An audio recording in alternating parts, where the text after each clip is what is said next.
All right, start recording as well. Cool.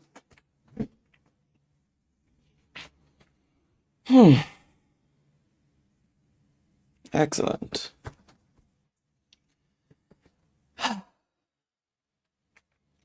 Now am I, how am I? And welcome back to another episode of Tales from the Adventurers Guild. Previously, our protagonist, Diocrus, had been sent to the town of Daggerfoot to investigate the situation at the behest of a friend. His investigations led to a goblin and his pet direwolf in the basement of a guard tower. And with the conclusion of that fight, he had cleared the southwestern part of the town and moved on to the southeast. There he found a tavern occupied by some friendly orcs, probably spared by Krond Vikuk's men, assuming they were allies. He gained some information from one of the patrons about a gauntlet that may prove useful, and made his way out to continue his investigation. Coming across a dog kennel, Diocrus was set upon by a shadow mastiff. He swiftly dealt with the monstrosity and returned to the tavern for a short rest before continuing. And that, dear viewer, is where we will begin this week's episode. So, transition that, there we go. So, we had just done that one. So,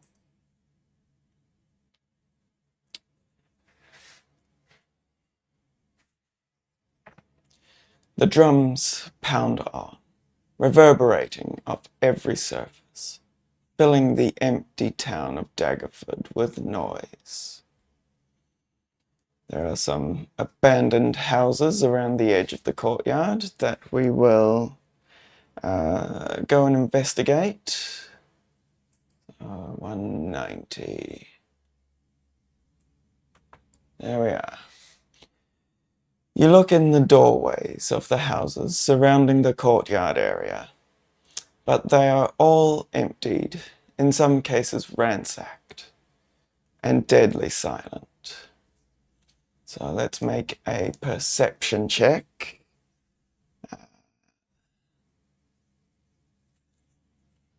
It's a high DC. Oops, I haven't got my dice out. Oh dear. There we go. So let's have a look here.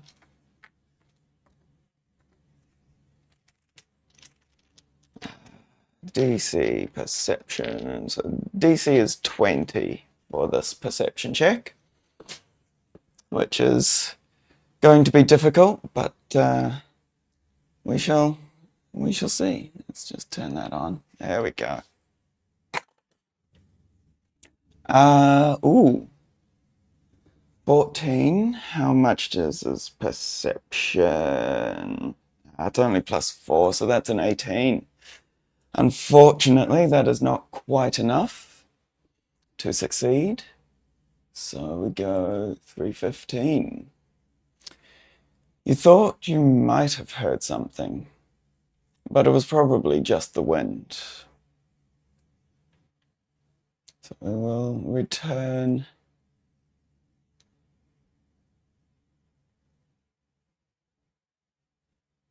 So that is the houses. They are abandoned, so we shall move on. There we go. Nothing there, and so I've got all sorts of things to keep track of. There we go. So with that, we shall go to the next location a merchant cart at the side of the street. You see a cart laden with goods. It appears abandoned. From what you can see, there are baskets of dried food, as well as rope and other sundry items. It is almost as if they had been left here. Perhaps the merchant was caught in the middle of the invasion and had no choice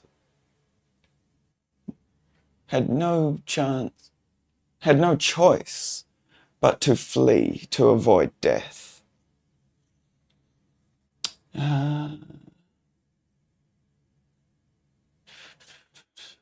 Let's move closer to investigate. 72. These chests contain nothing. No, wrong one. That one.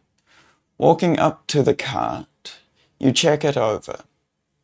There are several sacks of flour here, some baskets of dried vegetables, coils of rope, and some bundles of fabric. A standard array of goods for a merchant to be bringing to market. So I'll make a perception check again. DC is only 16 this time. And that is 17 plus 4, that's 21. So, 72. So we will move to 380.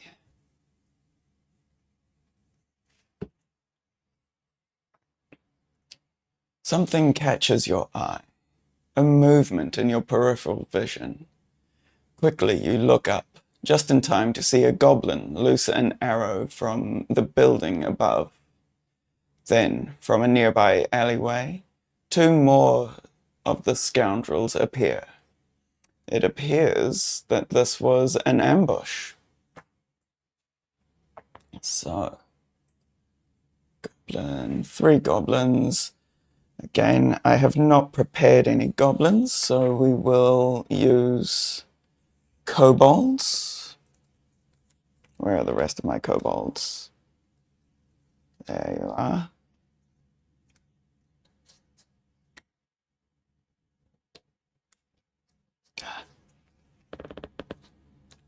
Come on.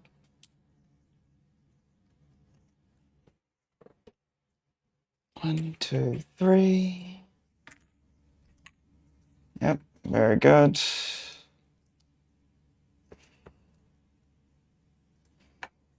These paper miniatures are absolutely wonderful. You can find them at Printable Heroes. Not sponsored in any way whatsoever. I just really like the miniatures. Perfect for this sort of situation. So, map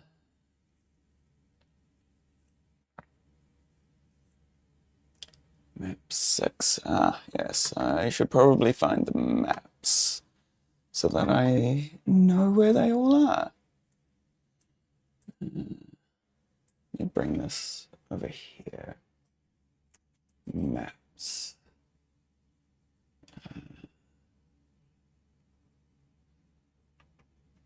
I believe it is that one.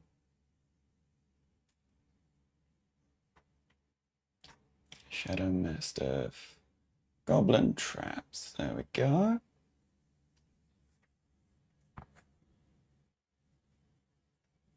Okay. So there are... I will try to be more prepared next time for such a situation. So there are some buildings. Yeah, we're on the right one at least. Some buildings. 1, 2, 3, 4, 5, 6, 7, 8, 9 squares by 2, by 3. 1, 2, 3, 4, 5, 6, 7, 8, 9, 10, 11, 12, 13, 14. Excellent. So about there.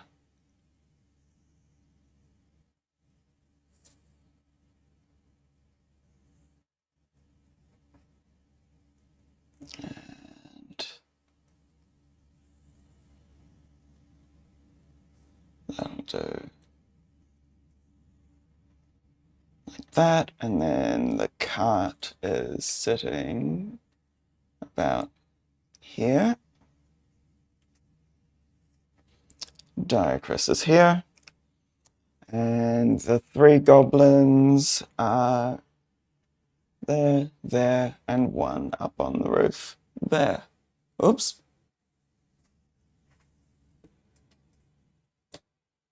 There we go. That'll do. There we go. Okay. So, we move into combat with...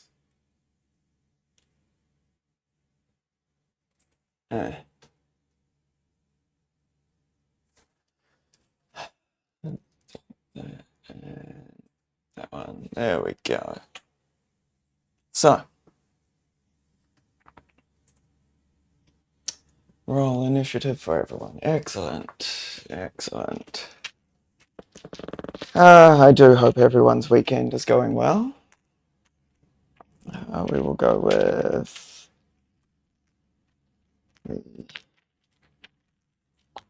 I have so many options. So many options. These ones for the goblins, and this one for Diacrys, as usual. That over there. Okay. Take that one out. Right. 1, 2, 3. 1 for the first one. 3 for that one. Come on, 2. Wonderful, wonderful. You know what? We will swap them over. And excellent. Okay. So I'm just going to say that the goblins will all go on their own, initiative at the same time, because they're one after the other anyway. So, Diacrys is going first, as is customary. So he shall move 5, 10, 15, 20, 25, 30, 35, 40. Easily move up to those 2. In fact, let's just move this into here where you can all see it better. That's much better. Okay. So this one is up on the roof, and 1 and 2 are down on the ground. So Diacrys speeds on over, catching them unaware. They only have 14 hit points. So Diacrys, 1, 2, 3, and 16 AC. So reasonably dexterous, probably with some good armor, but not very healthy. So, with that, he shall make first attack, second attack, and the nick, and then we'll see. So first attack on 1. First 2 attacks on 1. Let's just see how they go. 5 and 7. 5? Yes, 5. 5 plus 8 is 13 and 15. So neither of those will hit. The nick attack, that will hit. So that is a D8. Because monks are just that damn impressive. That is only 1. Wow. Okay, so that takes 2 damage because he doesn't add any dexterity or anything to it. So that is 2 damage to that one, and we will do a flurry of blows. So spend a focus point on that, do another 2 attacks on the same one. We'll go with that one. And that is a 13. Again, not very good damage. That one was cocked. 13 again. Excellent. So both of those will hit for 3 and 8. So that should be enough. Hang on. 11. Ooh, not quite enough. It has taken 13 damage. It has 1 hit point left. And it is now its turn. So they have disengage as a bonus action. That's good. Advantage on its first attack roll if it has... The goblin gains advantage on its first attack roll each turn if it has moved at least 15 feet at the beginning of its turn.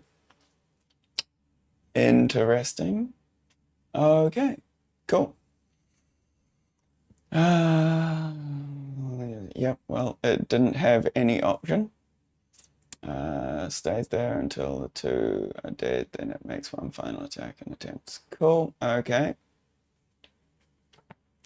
So, this goblin will... Is it smart enough to do that? You know what? It is. It is going to take the bonus action disengage and move 15 feet away,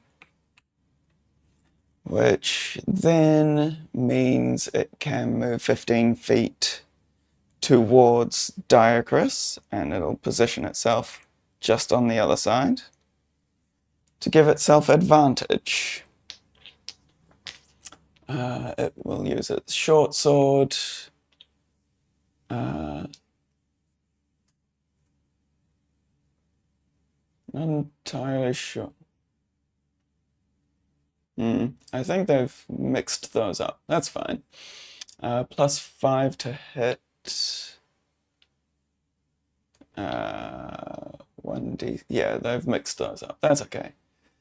+5 to hit for 1d6. There we go. It's 17, whatever the other number is. Yeah, 12. Cool. 17. So that is 6 slashing damage. Diacrus will take that for now. Doesn't want to waste all his resources just yet. And the other one will go. Seeing its ally do that, it will copy. So 10, 15, and then race back in with its own scimitar. Actually, oh yeah, 17 plus 5, yep. 14 plus 5, that will hit just. And that is another 5 damage to Diacrus. And then it is the goblin's turn that is on the roof, and it will use its short bow to make a range attack +5, and it is also a d6. Excellent. That's nice and easy.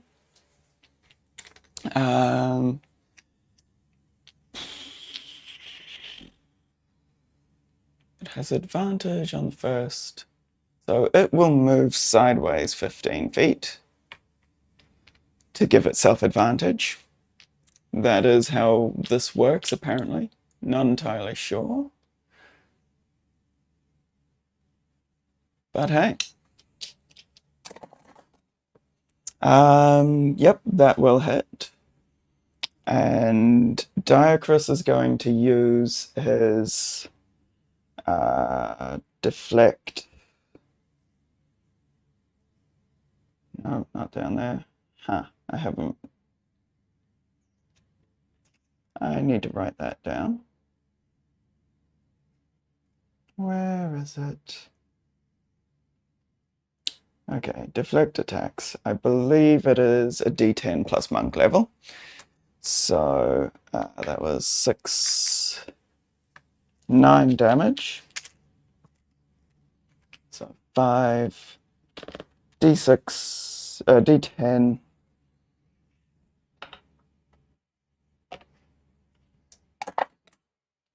Eight and 5, so that reduces the damage down to 0. And he will spend a focus point to redirect it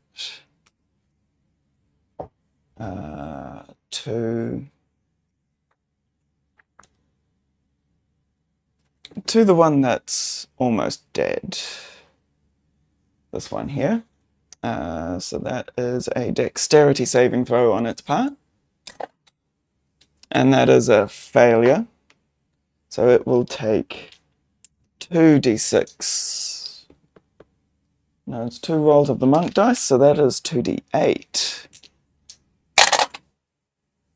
So that is 12, and that is number 1 taken out completely. Okay, with that, that will bring us back to Diacrus's turn. So, yep. 1, 2, and Nick. Take those out of there. A 9 and 8 is 17, so all of those should hit. So, whoops, take them out. Come on. That is 1, 2, 3 D8s. Yep. Plus 10, 11. 3 D8s plus 11. That should be enough to take it out. Yep. That is 9. Yep, that is very much enough to take out that one. And probably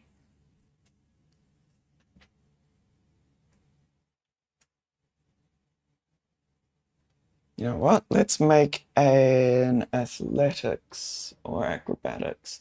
We'll make an acrobatics check to see if he can climb, definitely climb up the roof to get to the other one. Yes, that is 18 and 7. So, yep, Diacrus leaping off the cart and vaulting off the roof comes up next to the goblin and will make one more attack, just one. He'll hold off on the focus points for now. That is going to be enough to hit. 13 plus 8, yep, 21 for 1d8, 5 and 4, 9. So that is 9 damage to the last one. That one's gone, that one's gone. 9 damage. It is looking very rough. So, okay, it's going to move over that way and leap the small gap. We'll make a... we'll give it the opportunity to fail. Ooh, That will probably fail. So it ends up prone on the roof over there.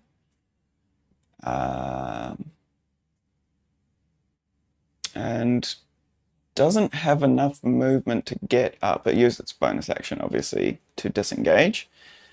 Probably doesn't have enough movement to get up, so it will make an attack just normal. It would have advantage, but from prone it has disadvantage. And that is not going to be enough to hit Diacrus. So, with that, Diacrus will leap over towards him and hopefully finish him off. 3 attacks. 2 of them are natural 20s, so I don't think I'll even bother rolling those dice. Because what's that? That is 2, 4,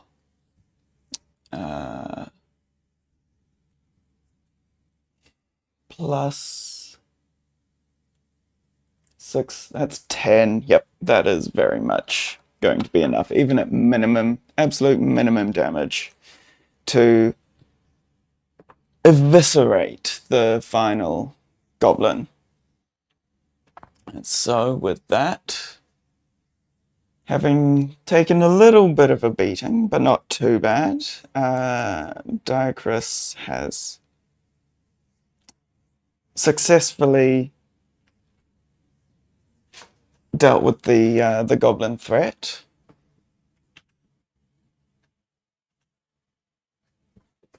And is victorious, so we shall move to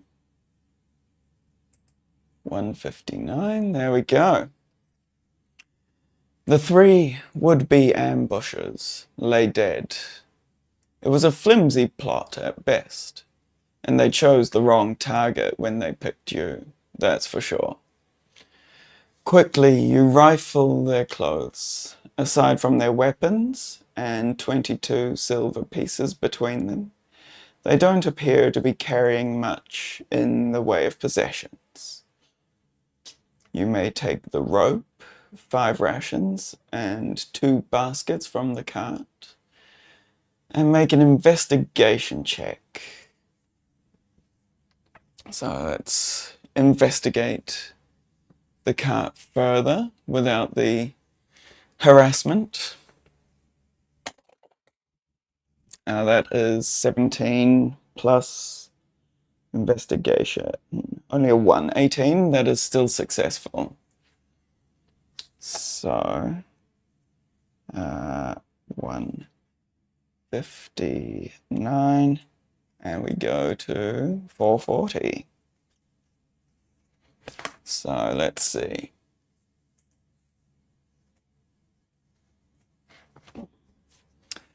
There is a note stashed in one of the goblin's pockets. I don't believe Diacrus. No, he speaks Common, Draconic, and Primordial, having learnt that from the Time Dragon that he trained under. Or alternatively, nope, I have no way of decoding this message, but I will hold on to it and make a note of it. Perhaps if I come across someone that does speak Goblin, I will get them to translate it. So it was Goblin message 216. Goblin, oops.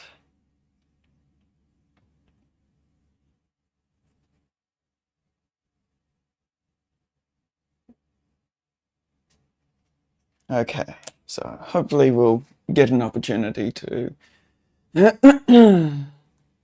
look at that, but we shall now return. So I believe that was that 3. No, that was 4. Okay. Yeah. So, we will move now to the final location. Another point there. B5. The castle gates. Excellent. You keep yourself out of sight as you near these gates, hiding behind a house that edges onto the road. No citizens are anywhere in sight, and there is no sign of life apart from the 10 or so burly orcs who man the battlements of this sturdy fortification. Their eyes scanning the town from above. Behind this gate, you surmise, is the ducal castle, the residence of the Duke of Daggerford, who rules over the town, presumably now inhabited by Crond Vicor's cronies. But there is no way of getting in there. That much is certain. These guards are well armed, and certainly not scrawny goblin skirmishers. These look like seasoned warriors. You'll have to find another way in.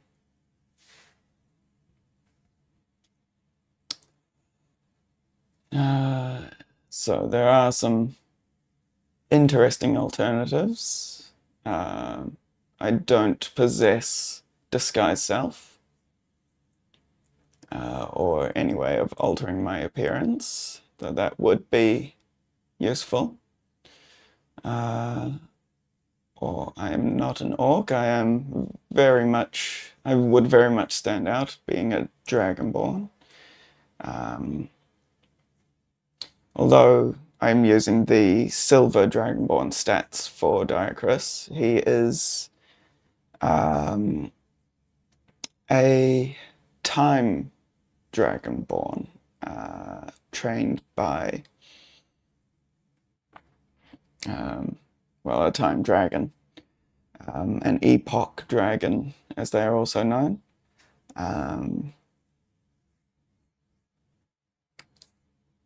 And he wears a mask in the shape of a hourglass, almost tattooed. It looks like it's tattooed, or at least painted onto his face. Just felt that was a good time to as I realize I haven't really described how Diacrus looks, so that is how he looks. And you will probably learn more as we go on. So, as I was saying, not a goblinoid. The other option is to retreat and go further down, or we can move on. I think, okay, let's go to the next. Let's move further down to, so this is B5. And then we'll move to entry 10, which will, let's have a look. 10. Once you are out of sight of the orc sentries, you move closer to the wall and begin tracing your way south, searching for any openings.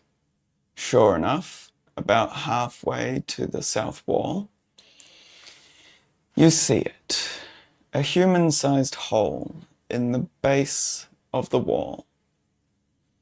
Marks on the ground show that this area has seen a bit of traffic. Cron Vicor's soldiers are either unaware or unconcerned that this hole in the wall could pose any threat to them. Otherwise, they would have repaired it. So we will enter 413.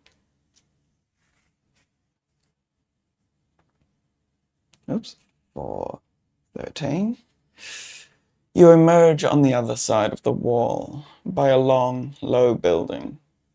To the north, inside another fortified wall, is a huge building, a large manor house with turrets. Something between a house and a castle. The drums that you have been hearing all day are now louder than ever, pounding out a persistent tattoo that gets inside your head, relentless, maddening even. The ever-present drums are no doubt intended to keep the remaining residents, those not taken by the invading forces, cowed and frightened. The sound travels everywhere within the town. But wherever these drums are, and the infernal orcs who pound away at them, they are not currently in your view. So we have a new map. And we will put another point. So that is where we've come in. Okay, we will leave the castle by the looks of it. Certainly to last, and we will start at 1. So let's make a stealth check, as we are very much in unsuccessful. Okay. So stealth is only a +4, but the DC is 10, so we just need a 6 on the dice, and that is a 9, so that is successful. It's a 13.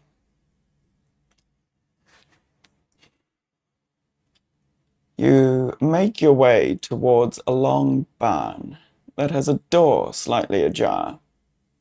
Just inside the door, you can see the floor is lined with straw, and the whinny of horses comes from inside. The smell of manure hits you as soon as you enter this long building. These are obviously the Duke's stables, and within each pen is a magnificent steed. A chestnut mare paces restlessly within one pen. A black stallion stomps in another. Looking closer, you see ribs showing on the dozen or so horses. Kron's soldiers have not bothered to feed these poor beasts, and you feel a pang of pity. Then a plan begins to form in your head. You're not sure if it's sensible or not, but it is certainly interesting. So we will take a moment to feed the horses. It seems only right that their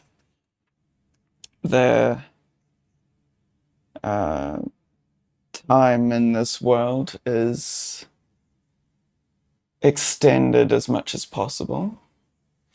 So we will go to so we are at C1, and we will go to, 243 to feed the horses. 243. You take up a sack of oats and go from pen to pen, filling each horse's feeding trough.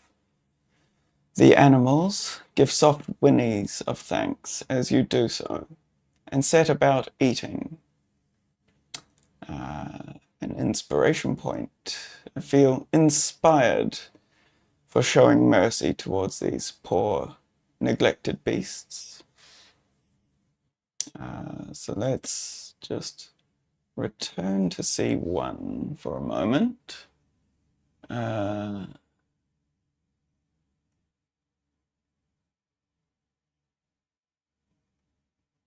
We might just hold on to that, so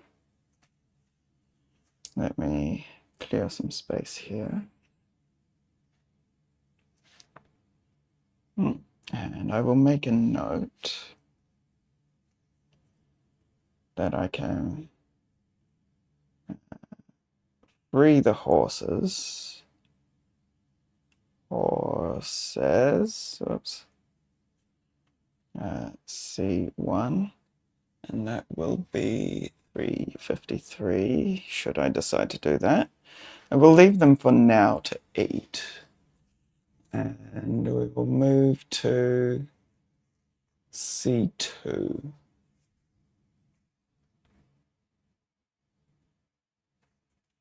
That'll do.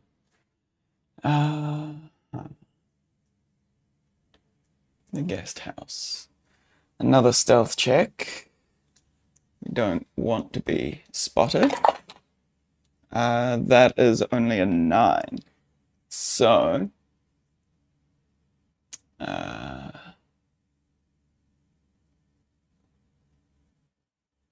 is that? Oh well. So we will go to 292.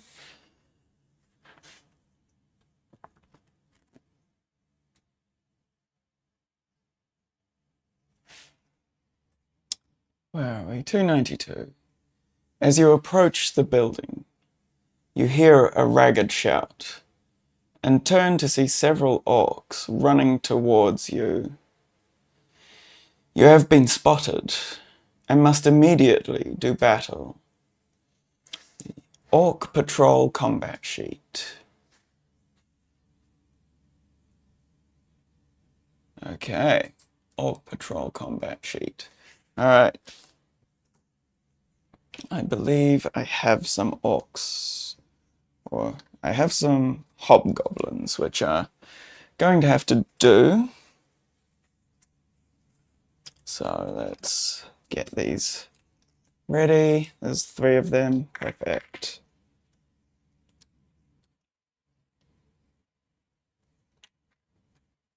So we'll put them here. Good. And there. 1, 2, and 3. Wonderful. Map 10. Okay.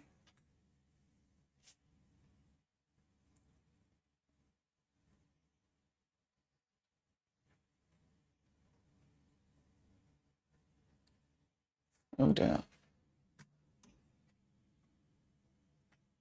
Yep. Is it? Sewer encounter. Why can I not find it?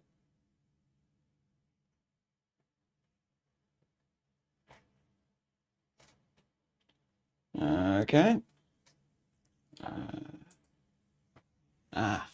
Excellent. I should have just done that from the start. Orc Patrol. There we go. So it looks like it is that one. Orc Patrol, a generic, very generic looking map. There are... So where are they? Okay. So Diacrys is in the middle. Over to there. And the 3 orcs. Okay. Let's just see. They are 1. So 1. The first one will be there, having surprised Diacrus a bit. 5, 3, 4, 5. So the third one is a bit further away, and this one is much further away. Put them over here. 1, 2, 3, 4, 5, 6, 7, 8. There we go. Yep, perfect. Okay. So we shall start with Diacrus. Now that is an 18 and 4, 22. Where did my pen go? Here it is. So Diacrus is at a 22. Orc 1. You know what? Let's get some different dice. There we go. Red, white, and blue. Red, white, blue. Ooh, okay. So,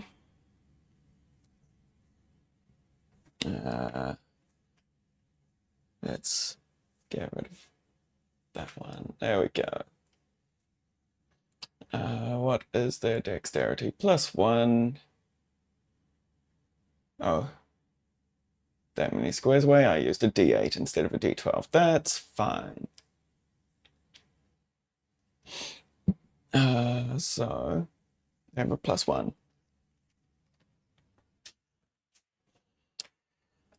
So that is 20, 13, and 10. So blue.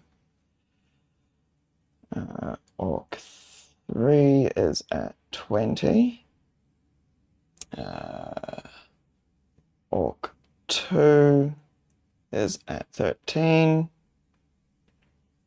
And Orc 1 is at 11. Okay. And their armor class is only 13. Interesting. So they have a worse armor class than the goblins. And maybe about the same hit points at 16. Okay. So 13 AC and 16 hit points. Okay. So with that, Diacrus is going first. He will come up to the one that managed to close the distance and do his first 2 attacks. There we go. Red, white, blue. We'll go with those and those. All right. First 2 attacks with the dagger.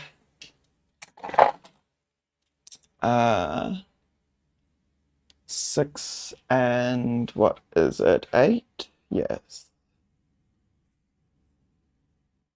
There should be a +7 as well. That is 14. That will hit. So both of them hit.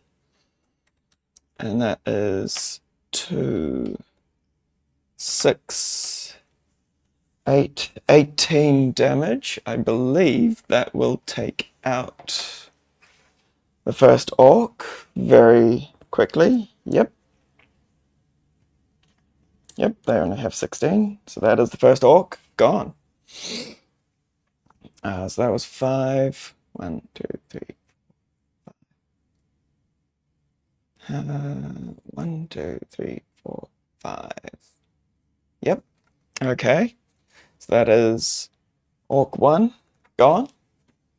And he will sprint his way over to the other orc, trying to take the guard out as quickly as possible so that they don't alert anyone else.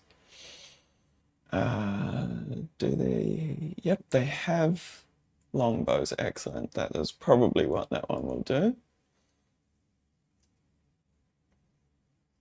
Okay. At a distance, yep, shooting. Okay. And he will spend a focus point. Oh, he's still...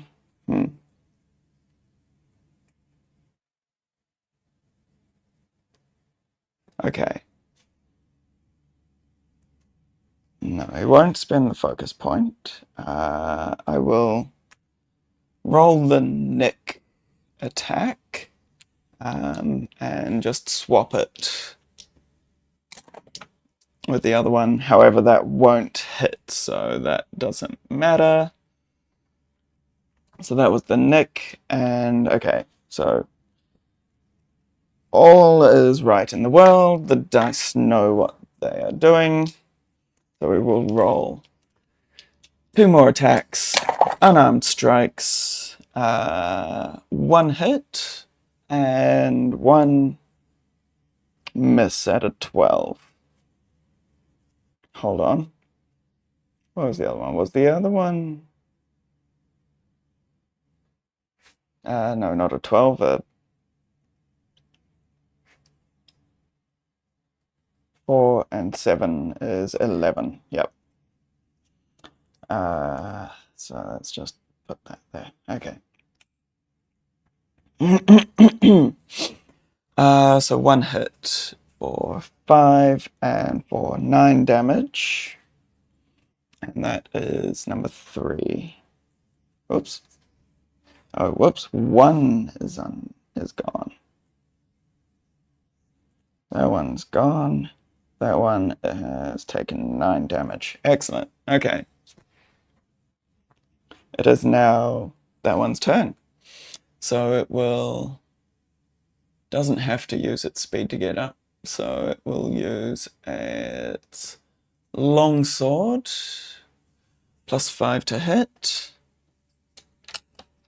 So let's take these out of here. And it was blue. And let's get... so it's a D10. It's using it two-handed, which is why their AC is rubbish. They don't have shields. D10 and blue. Cool, that one will do. And it just has the 1 attack. Just the 1 attack. Rightio. That will definitely hit, and that is maximum damage. So Diacrus is going to reduce that. So that is 10 and 3, so 13 damage. Diacrus will reduce that using his reaction. I've got that one there. That's the one I want. So that is 9. Yep. So reduces it by 9. So that is 4 damage he'll take. Cool. So that is that one's turn. This one is going to move...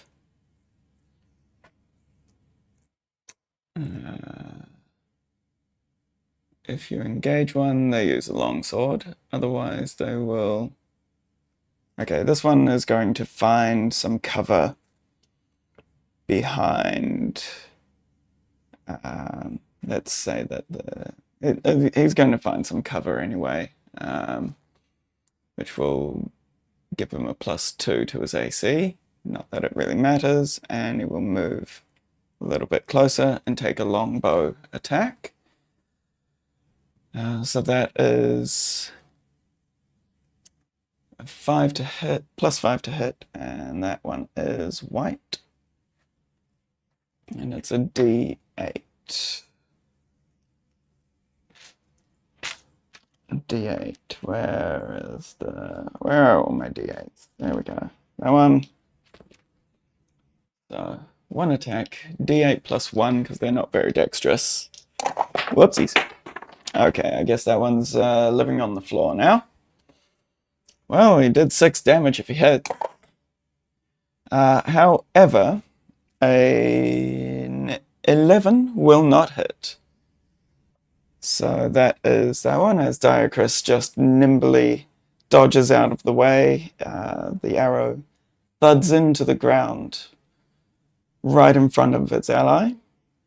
A quick bark of annoyance that he almost hit him from his ally, and we move back to the top with Diocrus making all the attacks.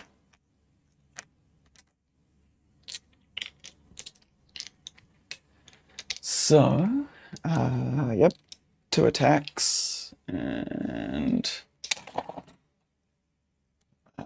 8, and 8 is 16, which will hit. Yep, their AC is only 13. So that is 13 damage, so that is number 3 taken out.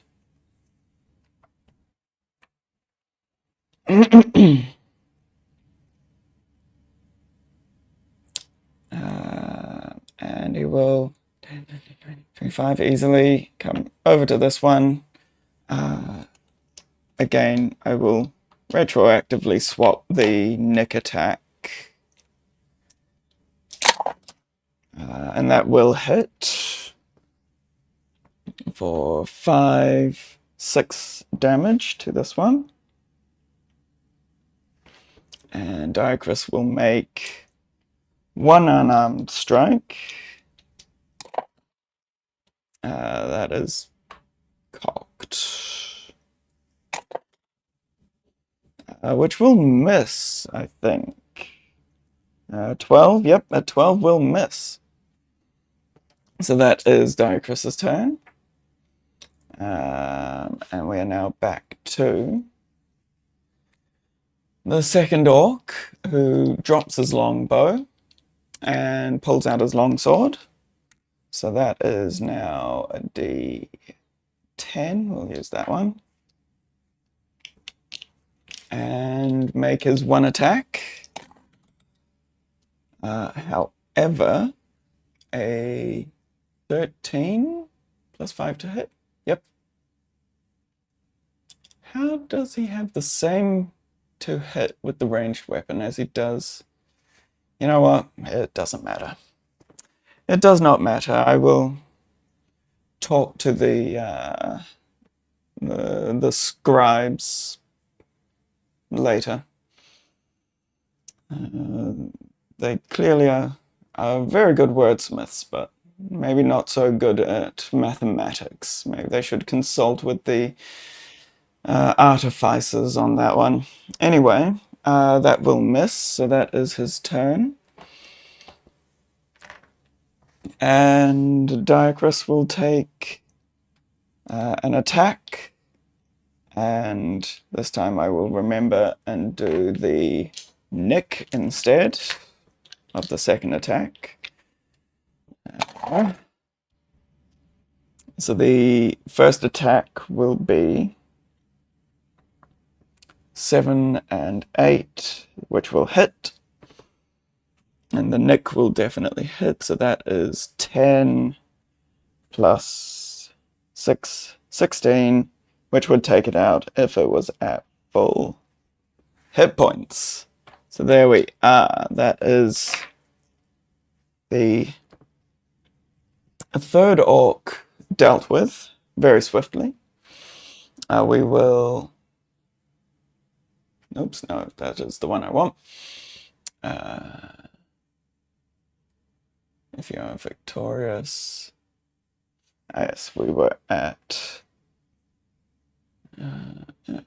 No, go away. Come on. Thank you. I just wasn't patient enough. There we are. The Ducal Castle. C2. There we go. So, having dealt with the orcish patrol, Diocrus we'll approach the guest house, and I think we will leave it there for this session. It feels like a good place, a nice climactic battle to finish the episode on, and we will continue investigating the Ducal Castle next week. Thank you all for joining me again. I do hope you are enjoying this tale, and will continue to watch. If you are enjoying these backgrounds, oops, I'm on the wrong one. There we are. This background is provided by the illusionists and cartographers over at the Czepeku company. You can find a link in the description if you wish to use them in your own games. If we go to, oops, turn that one off, there we are.